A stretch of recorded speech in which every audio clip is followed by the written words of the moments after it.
ব্রেইনের যে নার্ভ সেলগুলো রয়েছে সেগুলোর সাথে কমপ্লিটলি বাইন্ড করে সেখানে আরও অ্যাক্টিভ হয়ে যায় এবং ব্রেইনের কাজকর্ম করার ক্ষমতাকে কমিয়ে দেয়। ফলশ্রুতিতে মানুষটা তার ব্রেইনের অ্যাক্টিভিটি হারিয়ে ফেলে। আমরা যে পানি খাই বা তরলজাতীয় বস্তু খাই সে সাথে আমরা প্রায় দেখে থাকি যে আশেপাশে কিছু পাগলা কুকুর, বেজি কিংবা বিড়াল মানুষকে কামড় দিয়ে থাকে। এ সকল পানি কামড় দিলে সাধারণত জলাতঙ্ক রোগ হওয়ার একটা সুযোগ থাকে। জলাতঙ্ক রোগ এটা এমন একটা ভাইরাস যেটা রেবিস ভাইরাস দিয়ে হয়ে থাকে।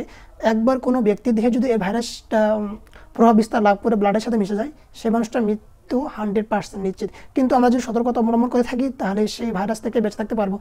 এই বিড়াল, কুকুর বেজি কিংবা বাদুর কামড় দুটাকে আমরা 3টা স্টেজে ভাগ করে থাকি। প্রথম স্টেজ হলো যে কুকুর, বিড়াল কিংবা বাদুর তার লেজ দিয়ে মানুষকে ছুঁয়েছে কিংবা তার লালা মানুষের কোনো জায়গায় পড়েছে কিন্তু কোনো আঁচড় কিংবা দাগ অথবা ব্লিডিং হয় নাই, তাহলে প্রথম কাজ হবে সেই জায়গায় যে ওইটা পরিষ্কার পানি দিয়ে পরিষ্কার করে নেওয়া অথবা অ্যান্টিসেপ্টিক দিয়ে পরিষ্কার করে নেওয়া। আরও ভালো হয় যদি আমরা গরম পানি এবং সাবান দিয়ে সেটাকে পরিষ্কার করে নিতে পারি। 2 নম্বর স্টেজ হলো যে মানুষটাকে ওই পাগলা কুকুর, বিড়াল কিংবা বেজি অথবা বাদুর কামড় দিয়েছে কিন্তু কোনো রক্তপাত বা ব্লিডিং হয় নাই, আঁচড় পড়েছে, জায়গাটায় কামড় দিয়েছে কিন্তু ব্লিডিং হয় না, তাহলে প্রথমে আমাদেরকে ওই জায়গাটা পরিষ্কার পানি দিয়ে পরিষ্কার করে নিতে হবে। দ্বিতীয়ত আমাদেরকে অ্যান্টি রেবিস ভ্যাকসিন নিতে হবে। আমরা তো জানি না যে আঁচড় দিয়েছে কিন্তু ব্লিডিং হয় নাই তাই বলে যে ওই ভাইরাসটা ওই ব্লাডের মধ্যে যাবে না কিংবা ওই জায়গায় থাকবে না সেটা তো আমরা জানি না। সুতরাং আমাদের সেফটির জন্য সে জায়গায় ভ্যাকসিন নিতে হবে। 3 নম্বর হলো যে পাগলা কুকুর, বেজি, বিড়াল এগুলো কামড় দিয়েছে সে সাথে ব্লিডিংও হয়েছে, তাহলে তো ভ্যাকসিন নিতে হবে মাস্ট। আমরা ভ্যাকসিনটাকে 5টা ডোজে ভাগ করে থাকি। প্রথম ডোজ হচ্ছে যেদিন কামড় দেবে সেদিনই নিতে হবে।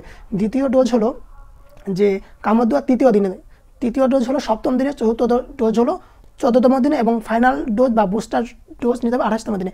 যদি আমরা কুকুর কামড়ানো কিংবা বিড়াল কামড়ানোর পরে যদি আমরা এই ভ্যাকসিনটা নিতে পারি এবং 5টা ডোজ কমপ্লিট করতে পারি তাহলে মানুষটা বেঁচে যাবে, কোনো সমস্যা হবে না। কিন্তু যদি আমরা ভ্যাকসিন না নিই তাহলে মানুষটা মারা যেতে পারে।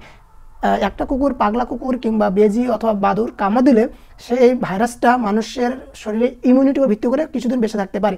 যেমন সাধারণত সেই ভাইরাসটা মানুষের দেহে বিস্তার লাভ করতে পারে 15 থেকে 90তম দিনের মধ্যে অথবা 2 থেকে 3 মাসের মধ্যে, এমনকি 1 থেকে 4 বছরের মধ্যেও সেই ভাইরাসটা মানুষের দেহে প্রভাব বিস্তার লাভ করতে পারে। সুতরাং কুকুর, বিড়াল, বেজি এই টাইপের প্রাণী যদি কামড় দেয় তাহলে আমাদের প্রথম কাজ হচ্ছে ভ্যাকসিন নেওয়া, এত সেফটি থাকতে পারবো। এখন জানবো যে জলাতঙ্ক ভাইরাসে দ্বারা আক্রান্ত হয়ে পড়ে জলাতঙ্ক রোগ হয়ে যায় তখন সে জল দেখে, পানি দেখে বা তরল জাতীয় বস্তু দেখে ভয় পায় কেন? এটাকে 4টে স্টেজ ভাগ করে থাকে। প্রথমত যে জায়গায় কামড় দেয় সে জায়গায় আমরা দেখি যে সেই জায়গাটা একটু লাল হয়ে যায়, এটা স্টেজ 1। সে জায়গায় থাকা বিদ্যমান যে রেবিস ভাইরাস সেটা ওই জায়গায় থাকে। স্টেজ 2, স্টেজ 2তে গিয়ে ওই রেবিস ভাইরাস ব্লাডের সাথে বাইন্ড করে একটা অ্যাক্টিভ ফর্মেশন তৈরি করে, ফলে ওই জায়গাটা লাল হয়ে যায়, চিনচিন করে ব্যথা সৃষ্টি হতে পারে। 3য় নম্বর স্টেজে আক্রান্ত স্থানে যে নার্ভগুলো রয়েছে, পেরিফেরাল নার্ভ, সেই নার্ভগুলোকে অ্যাটাক করে, সেই নার্ভগুলোর মাধ্যমে আলটিমেট ভাইরাসটা ব্রেইনে রিচ করে ব্রেইনে চলে যায় এবং ব্রেইনে সেখানে স্থায়ীভাবে থেকে যায়। স্টেজ 4-এ গিয়ে যে কাজটা হয় সেটা হলো ব্রেইনে গিয়ে সেই রেবিস ভাইরাস ব্রেইনের যে নার্ভ সেলগুলো রয়েছে সেগুলোর সাথে কমপ্লিটলি বাইন্ড করে সেখানে আরও অ্যাক্টিভ হয়ে যায় এবং ব্রেইনের কাজকর্ম করার ক্ষমতাকে কমিয়ে দেয়। ফলশ্রুতিতে মানুষটা তার ব্রেইনের অ্যাক্টিভিটি হারিয়ে ফেলে। আমরা যে পানি খাই বা তরলজাতীয় বস্তু খাই সে সাথে যে জড়িত মাসেলগুলো রয়েছে সেগুলো ওই রেবিস ভাইরাসের কারণে পানি দেখলে কিংবা জল জাতীয় কিছু দেখলে প্রবলভাবে কন্ট্রাকশন হয়। এত কন্ট্রাকশন হয় যে মানুষটা পানি দেখলে ভয় পেয়ে যায়, কারণ সে তার শক্তি, সামর্থ্য সব কিছু হারিয়ে ফেলে এবং সে পানি দেখলে ভয় পায় এবং পানি থেকে প্যানিক অ্যাটাকে চলে যেতে পারে।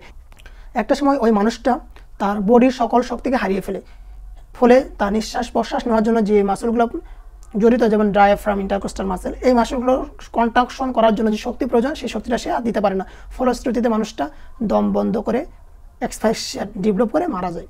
সুতরাং আমাদের উচিত হবে কোনো কুকুর, বিড়াল, বেজি এই জাতীয় প্রাণী কামড় দিলে অ্যান্টি রেবিস ভ্যাকসিন নেওয়া। আরেকটা প্রশ্ন থেকে যায় সেটা হচ্ছে যে ইঁদুর কামড়ালে কি অ্যান্টি রেবিস ভ্যাকসিন দেবে? না, ইঁদুরের ব্লাডের মধ্যে বা ইঁদুরের লালার মধ্যে রেবিস ভাইরাসটা নেই, সুতরাং ইঁদুর কামড়ালে আমরা এটা না নিলেও চলবে।